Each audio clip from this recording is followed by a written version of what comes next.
ಈ ನಂಬರ್‌ನ ನಾನು ತುಂಬ ಸತಿ ಯೂಟ್ಯೂಬಲ್ಲೂ ನೋಡಿದ್ದೀನಿ ವಿಡಿಯೋಗಳು. ಮತ್ತು ಇನ್‌ಸ್ಟಾಗ್ರಾಮಲ್ಲಂತೂ ಸಿಕ್ಕಾಪಟ್ಟೆ ಸತಿ ನೋಡಿದ್ದೀನಿ. ಈ ವರ್ಷದಲ್ಲಿ ಒಂದು ಏನಿಲ್ಲ ಅಂದ್ರೆ ಒಂದು 20, 30 ಸತಿ ಆದರೂ ಈ ವಿಡಿಯೋ ನನ್ನ ಕೈಗೆ ಸಿಕ್ಕಿರ್ಬೋದು. ಅಷ್ಟು ನೋಡಿದ್ದೀನಿ. ಆದ್ರೂ ಈ ನಂಬರ್ ನಾನು ನಂಬಿರಲಿಲ್ಲ. ಈ ನಂಬರಿಂದ ಏನು ಪ್ರಯೋಜನ ಇದೆ? ಸುಮ್ಮನೆ ಹೇಳ್ತಾರೆ ಅಂತ ಒಂಥರ ಕೇರ್‌ಲೆಸ್ಸು. ಆದರೆ ಈ ನಂಬರಿಂದ ನಮ್ಮ ಶತ್ರುಗಳು ಯಾರು ಅಂತ ಕಂಡುಹಿಡಿಬೋದು. ಹಾಗೆ ಈ ನಂಬರಿಂದ ನಮ್ಮ ಬೆನ್ನಿಂದೆ ಏನು ಕೆಲಸ ಮಾಡ್ತಾ ಇದ್ದಾರೆ ಅಂತ ಕೂಡ ನಾವು ಕಂಡುಹಿಡಿಬೋದು. ಹಾಗೆ ನಮ್ಮ ಬೆನ್ನಿಂದೆ ನಮ್ಮ ಶತ್ರುಗಳು ನಮ್ಮ ಮೇಲೆ ಯಾವ ರೀತಿ ಪ್ರಯೋಗ ಮಾಡ್ತಾ ಇದ್ದಾರೆ ಅಂತ ಕೂಡ ನಾವು ಇದರಲ್ಲಿ ತಿಳ್ಕೊಬೋದು. ಎಲ್ಲವೂ ಕೂಡ ತಿಳಿಸ್ಕೊಡುವಂಥ ಈ ಪವರ್‌ಫುಲ್ ಒಂದು ನಂಬರು ನಾನು ಕೂಡ ನಂಬಿರಲಿಲ್ಲ. ನನಗೆ ನಿನ್ನೆನೇ ಅನಿಸಿರೋದು ಈ ನಂಬರ್ 1 ವರ್ಷದ ಹಿಂದ್ಗಡೆನೇ ನಾನು ಅಂಗೈಲಿ ಬರ್ಕೊಂಡು ಈ ಒಂದು ಪರೀಕ್ಷೆ ಮಾಡ್ಬೋದಿತ್ತಲ್ಲ ಅಂತ ಹೇಳ್ಬಿಟ್ಟು. ಯಾಕಂದರೆ ಇವತ್ತು ನನಗೆ ಅನುಭವ ಆಗಿರೋದು 1 ವರ್ಷದ ಹಿಂದೆನೇ ನಾನು ಮಾಡಿದರೆ ಎಷ್ಟು ಒಳ್ಳೆಯದಾಗಿರೋದು. ಇಷ್ಟು ಕಷ್ಟನ ಅನುಭವಿಸ್ತಾ ಇರಲಿಲ್ವೇನೋ ಅಂತ ಅನ್ನಿಸ್ತು. ನಿಜವಾಗ್ಲೂ ಈ ವಿಡಿಯೋನ ನೀವು ಮಿಸ್ ಮಾಡಿಕೊಂಡ್ರೆ ಖಂಡಿತ ನಿಮ್ಮ ಜೀವನದಲ್ಲಿ ಏನೋ ಒಂದು ಕಳ್ಕೊಂಡಿದ್ದೀರಾ ಅಂತಲೇ ಅರ್ಥ. ಪೂರ್ತಿಯಾಗಿ ವಿಡಿಯೋ ನೋಡಿ. ನಿಮಗೆ ಇಷ್ಟ ಆದರೆ ಖಂಡಿತ ಇದನ್ನು ಟ್ರೈ ಮಾಡಿ. ಇಲ್ಲ ಅಂದರೆ ಬಿಡಿ. ಯಾಕಂದರೆ ನಾನು ಕೂಡ 1 ವರ್ಷದಿಂದ ಇದನ್ನು ಬಿಟ್ಟು ಬಂದು ಇವಾಗ ಟ್ರೈ ಮಾಡಿದ್ದಕ್ಕೆ ಇದರ ನಂಬರ್‌ದ ಮಹಿಮೆ, ಇದರ ಅದ್ಭುತ ಏನಂತ ಇವತ್ತೇ ನನಗೂ ಕೂಡ ಗೊತ್ತಾಗಿರೋದು. ಹಾಗೆ ಮತ್ತು ಇದ್ರ ಜೊತೆಗೆ ಬರೀ ನಂಬರ್ ಅಷ್ಟೇ ಅಲ್ಲ, ಇದ್ರ ಜೊತೆಗೆ ಒಂದು ಮಂತ್ರ ಕೂಡ ಇದೆ. ಆ ಮಂತ್ರ ಹೇಳಿ ಈ ನಂಬರ್‌ನ ಅಂಗೈಯಲ್ಲಿ ಬರೆದು ಬಲಗೈಯಲ್ಲಿ ಬರೆದು ಮಲ್ಕೊಂಡ್ರೆ ಇದು ನಡೆಯೋ ಚಮತ್ಕಾರ ನಿಮ್ಮ ಜೀವನದಲ್ಲೇ ನೀವು ನಂಬೋಕ್ಕಾಗಲ್ಲ.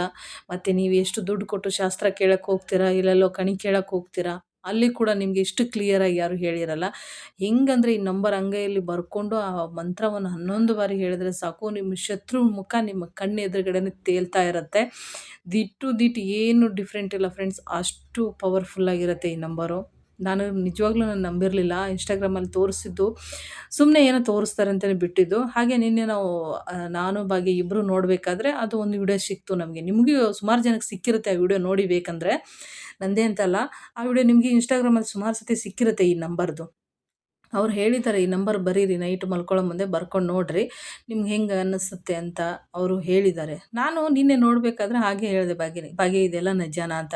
ಬಿಡಮ್ಮ ಸುಮ್ಮನೆ ಹೇಳ್ತಾರೆ ಅಂತ. ಯಾಕೆ ಭಾಗ್ಯ ನಾನು ಒಂದು ಸತಿ ಟ್ರೈ ಮಾಡಬಾರ್ದು ಅಂತ ನಾನು. ಇಲ್ಲ ಬೇಡ ಬಿಡಮ್ಮ, ಇಲ್ಲ ಭಾಗ್ಯ ನೀನು ಬರಿ ನನ್ನ ಕೈ ಮೇಲೆ ಅಂತ ಹೇಳ್ಬಿಟ್ಟು ಭಾಗ್ಯನ ಕಡೆಯಿಂದ ನಾನು ಬಲಗೈ ಮೇಲೆ ಬರೆಸ್ಕೊಂಡೆ ಅಂಗೈಯಲ್ಲಿ ಆ 3 ನಂಬರ್‌ನ ಬರೆಸ್ಕೊಂಡು ಆ ಮಂತ್ರನ ನಾನು ಬರೆದಿಟ್ಕೊಂಡು ಈ ಮಂತ್ರನ ಮತ್ತೆ ಯಾಕಂದ್ರೆ ಹೇಳೋಕ್ಕಾಗಲ್ಲ, ವಿಡಿಯೋ ಮಿಸ್ ಆದರೂ ಆಗ್ಬೋದು. ಸೇವ್ ಮಾಡ್ಕೊಳ್ಳೋದಂತ ನನಗೆ ಗೊತ್ತಿಲ್ಲ. ಹಾಗಾಗ್ಬಿಟ್ಟು ನಾನು ಏನು ಮಾಡಿದೆ, ಆ ನಂಬರ್‌ನ ಬರೆದಿಟ್ಕೊಂಡು ಆ ನಂಬರ್‌ನ ಒಂದು 11 ಬಾರಿ ಹೇಳಿದೆ ಫ್ರೆಂಡ್ಸ್. ನಾನೇನು ಎದ್ದು ಕೂತ್ಕೊಂಡು ಧ್ಯಾನ ಗೀನ ಎಲ್ಲ ಮಾಡಿಲ್ಲ. ಮಲ್ಕೊಂಡಲ್ಲೇ ಒಂದು ಅಂಗೈನ ನೋಡಿಕೊಂಡು ಆ ಮಂತ್ರವನ್ನು ಒಂದು 11 ಬಾರಿ ಹೇಳಿದೆ. ಭಾಗ್ಯ ಏನಾದರೂ ಆಗ್ಬೋದಾ? ಗೊತ್ತಿಲ್ಲ ಮಮ್ಮಿ, ಸುಮ್ಮನೆ ಮಲ್ಕೋ ಹೋಗು ಅಂತ ಹೇಳ್ಬಿಟ್ಟು ಇಬ್ಬರು ಮಾತಾಡಿಕೊಂಡು ಆವಾಗ ಮಲ್ಕೊಂಡ್ವಿ. ಮಲ್ಕೊಂಡಿದ್ದಾದಮೇಲೆ ಒಂದು ಸುಮಾರು ಒಂದು 3 ಗಂಟೆ ಟೈಮು, 3 ಹಂಗೆ ಆಗಿರ್ಬೋದು. 3 ಹಂಗಾಗಿದೆ. ಒಂದು ವಿಚಿತ್ರವಾದ ಒಂದು ಕನಸು. ಆ ಕನಸಲ್ಲಿ ನೀವು ನಂಬ್ತಿರೋ ಬಿಡ್ತಿರೋ ಗೊತ್ತಿಲ್ಲ, ನನಗಾಗಿರೋ ಅನುಭವನ ನಾನು ಹೇಳ್ಕೋಬೇಕಾಗತ್ತೆ. ಯಾಕಂದರೆ ಆ ನಂಬರ್ ಬರಿಬೇಕಂದ್ರೆ ನಿಮಗೆ ಯಾವ ರೀತಿ ಫೀಲ್ ಆಗುತ್ತೆ ಅಂತ ಗೊತ್ತಾಗಬೇಕಲ್ಲ ಮುಂದೆ. ನನಗಾಗಿರೋ ರೀತಿ ನಿಮಗೆ ಯಾವ ರೀತಿ ಆಗುತ್ತೆ ಅಂತ ನೀವೇ ಅದನ್ನು ಪರೀಕ್ಷೆ ಮಾಡ್ಕೊಳ್ಳಿ. ನನಗಾಗಿರೋದು ಈ ರೀತಿ. ಆ 3 ಜನ ಹೆಣ್ಮಕ್ಳು.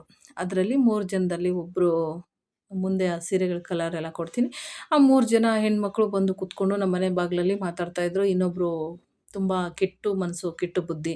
ನೋಡೋಕ್ಕೆ ಮಾತ್ರ ತುಂಬ ಒಳ್ಳೆಯವ್ರ ಥರ ಬಯಸೋದು, ಒಳ್ಳೆಯ ರೀತಿ ಮಾತಾಡೋದು. ಮನಸ್ಸಲ್ಲಿ ಮಾತ್ರ ತುಂಬ ವಿಷ ತುಂಬ್ಕೊಂಡಿದ್ದಾರೆ. ನಾನು ಅಂದ್ಕೊಂಡಿದ್ದೆ ಅವ್ರ ಮನಸ್ಸಲ್ಲಿ ತುಂಬ ಒಳ್ಳೇದಿದೆ, ತುಂಬ ಒಳ್ಳೆಯವರು ಅಂತ ಅಂದ್ಕೊಂಡಿದ್ದೆ.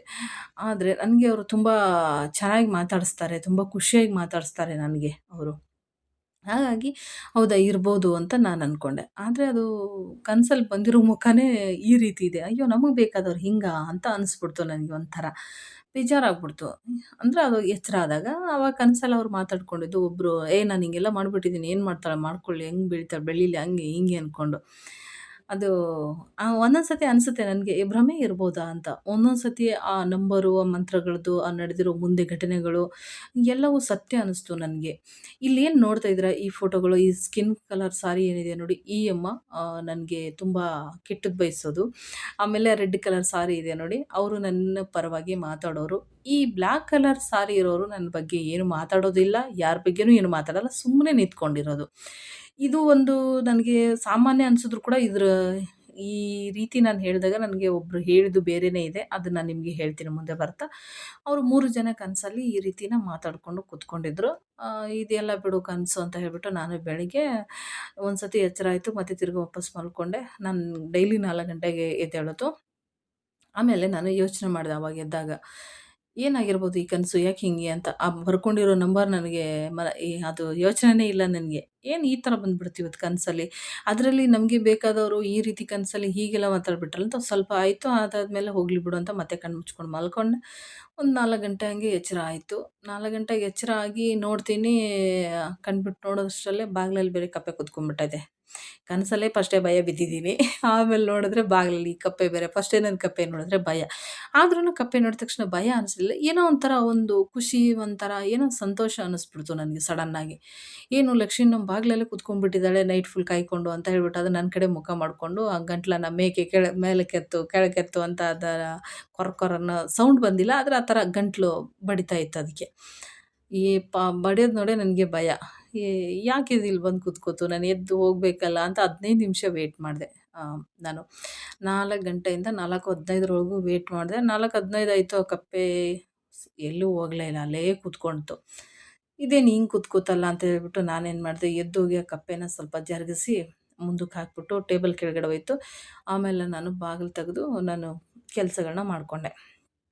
ಎಲ್ಲ ಕೆಲಸಗಳನ್ನ ಮಾಡ್ಕೊಂಡಾದ್ಮೇಲೆ ನಾನು ಒಬ್ಬರ ಹಿರಿಯರನ್ನ ಕೇಳಿದೆ, ಅಮ್ಮ ಈ ಥರ ಆಯಿತು, ಯಾಕೆ ಹೀಗಾಯಿತು, ಏನಿದು ಅಂತ ಹೇಳಿಬಿಟ್ಟು ಕೇಳಿದಾಗ, ನನ್ನ ಕನಸಲ್ಲಿ ಅವ್ರು ಏನೇನು ಮಾತಾಡಿದ್ರು ಎಲ್ಲ ಕ್ಲಿಯರಾಗಿ ಹೇಳಿದೆ. ಆಮೇಲೆ ಆ 3 ಜನ 3 ಥರ ಬೇರೆ ಬೇರೆನೇ ಇದ್ದರು. ಹಾಗಾಗಿ ಒಡೆದು ಹೇಳಲ್ಲ ನಾನು. ಆ 3 ಜನನು 3 ಜನ ಬೇರೆ ಬೇರೆ ರೀತಿ ಇದ್ದರು. ಅವ್ರು ಯಾವ ರೀತಿ ಇದ್ರೋ ನಾನು ಅದನ್ನೆಲ್ಲ ಕ್ಲಿಯರಾಗಿ ಅವ್ರ ಹತ್ರ ಹೇಳಿದೆ. ಹೇಳಿದಾಗ, ಹೌದು ಹಿಂಗಿಂಗಿತ್ತು, ಹಿಂಗಿಂಗಾಗಿದೆ ಅಂದರೆ ಅದು ನಿಮಗೆ ನಿಮ್ಮ ಮನೆ ದೇವರು ನಿನಗೆ ಕಾಯ್ತಾ ಇದೆ. ಆ ರೆಡ್ ಸೀರೆ ಅದೇನು ಹೇಳ್ದಲ್ಲ, ಅದನ್ನು ಖಂಡಿತ ಅದು ನಿಮ್ಮ ಮನೆ ದೇವರಾಗಿ ನಿನ್ನನ್ನು ಕಾಯ್ತಾ ಇದೆ. ನಿನ್ನ ಹಿಂದೆ ಯಾರು ಏನೋ ಮಾಡಿದ್ರು ಕೂಡ ನಿನ್ಗೆ ಯಾವುದೇ ಕೆಟ್ಟದ್ದಾಗಲ್ಲ. ನೀನೇನು ಚಿಂತೆ ಮಾಡಬೇಡ. ಆಮೇಲೆ ಈ ಮನೆ ಮುಂದೆ ಕಪ್ಪೆ ಯಾಕೆ ಕೂತ್ಕೋತು ಅಂತ ಕೇಳಿದೆ. ನನಗೆ ಕೆಲವೊಂದೊಂದು ಹಾಗೆ ಆಸಕ್ತಿ ಜಾಸ್ತಿ ಕೇಳೋದು. ಕೇಳಿದಾಗ ಅವ್ರು ಹೇಳಿದ್ದು, ಅದು ಲಕ್ಷ್ಮೀ ಸ್ವರೂಪ, ನಿಮ್ಮ ಮನೆಗೆ ಲಕ್ಷ್ಮಿ ಬಂದಿದೆ, ಇನ್ನು ಮುಂದೆ ಆಗೋದೆಲ್ಲ ಒಳ್ಳೆಯದೇ, ಇನ್ನು ಒಳ್ಳೆಯದೇ ಆಗ್ತಾ ಇದೆ, ಇನ್ಯಾಕೆ ಚಿಂತೆ ಮಾಡ್ತೀಯ, ಇನ್ನು ಮುಂದೆ ಕೆಟ್ಟದ್ದು ಯಾವುದೂ ಆಗಲ್ಲ. ಕೆಟ್ಟದ್ದು ಮಾಡ್ತಾ ಇರೋರಿಗೆ ವಿರುದ್ಧವಾಗಿ ದೇವರೇ ನಿಂತ್ಕೊಂಡಾಗ ಇನ್ನು ನಿನಗೆ ಯಾರು ತಡೆಯೋರು, ನೀನು ಚಿಂತೆ ಮಾಡಬೇಡ, ನೀನು ಆರಾಮಾಗಿರು ಅಂತ ಅವರು ಕೂಡ ಹೇಳಿದ್ರು. ಅವರೆಲ್ಲ ಹೇಳಿದ್ಮೇಲೆ ತುಂಬಾ ಖುಷಿ ಆಯಿತು. ಆಮೇಲೆ ಈ ಮಂತ್ರ ನೋಡಿ, ಇದೇ ಮಂತ್ರ ಇದೇ ನಂಬರು ಅಂಗೈಯಲ್ಲೇ ಬರ್ಕೊಂಡು 11 ಬಾರಿ ಈ ಮಂತ್ರ ನೀವು ಕೂಡ ಟ್ರೈ ಮಾಡಾಗಿದ್ರೆ ಖಂಡಿತ ಮಾಡ್ಬೋದು. ನಿಮಗೆ ಯಾರಿಗಾದರೂ ಈ ಅನುಭವ ಆಗಿದೆಯಾ, ಅಥವಾ ನೀವು ಯಾರಾದರೂ ಮಾಡಿದ್ದೀರಾ ಅಂತ ಕಮೆಂಟ್ ಮಾಡಿ ತಿಳಿಸಿ. ಅಥವಾ ಇನ್ನು ಮುಂದಕ್ಕಾದರೂ ನೀವು ಮಾಡಬೇಕು ಅಂದ್ಕೊಂಡ್ರೆ ಖಂಡಿತ ಮಾಡ್ಬೋದು. ಮಾಡಿ ಒಂದು ಸತಿ ನೀವು ಟ್ರೈ ಮಾಡಿ. ಯಾಕಂದರೆ ನನಗೂ ಇನ್ನೂ ಕುತೂಹಲ ಇದೆ. ನನಗೆ ಹಿಂಗಾಯ್ತಾ, ಅಥವಾ ಈ ಬರ್ಕೊಂಡವ್ರಿಗೆ ಎಲ್ಲರಿಗೂ ಹಿಂಗಾಗುತ್ತಾ ಅಂತ ನನಗೂ ತಿಳ್ಕೊಳ್ಳೋ ಕುತೂಹಲ ಇದೆ. ದಯವಿಟ್ಟು ಯಾರಾದರೂ ಮಾಡಿಲ್ಲ ಅಂದರೆ ಮಾಡಿ. ಹಾಗಾಗಿ ನನಗೆ ಆಗಿರೋ ಅನುಭವನ ಹಂಚ್ಕೊಂಡಿದ್ದೆ. ನಿಮ್ಗೇನಾದರೂ ಹಂಗೆ ಅನಿಸಿದ್ರೆ ಖಂಡಿತ ನನಗೆ ಕಮೆಂಟ್ ಮಾಡಿ ತಿಳಿಸಿ. ಮತ್ತು ನಿಮ್ಗೆ ಇನ್ಸ್ಟಾಗ್ರಾಮಲ್ಲಿ ಯಾರಿಗಾದರೂ ಆ ವಿಡಿಯೋ ಸಿಕ್ಕಿದರೆ ಖಂಡಿತ ನನಗೂ ಕೂಡ ತಿಳಿಸಿ ಅಂತ ಕೇಳ್ತಾ ಇವತ್ತಿನ ವಿಡಿಯೋನ ಇಲ್ಲಿಗೆ ಎಂಡ್ ಮಾಡ್ತಿದ್ದೀನಿ. ನಮಸ್ಕಾರ.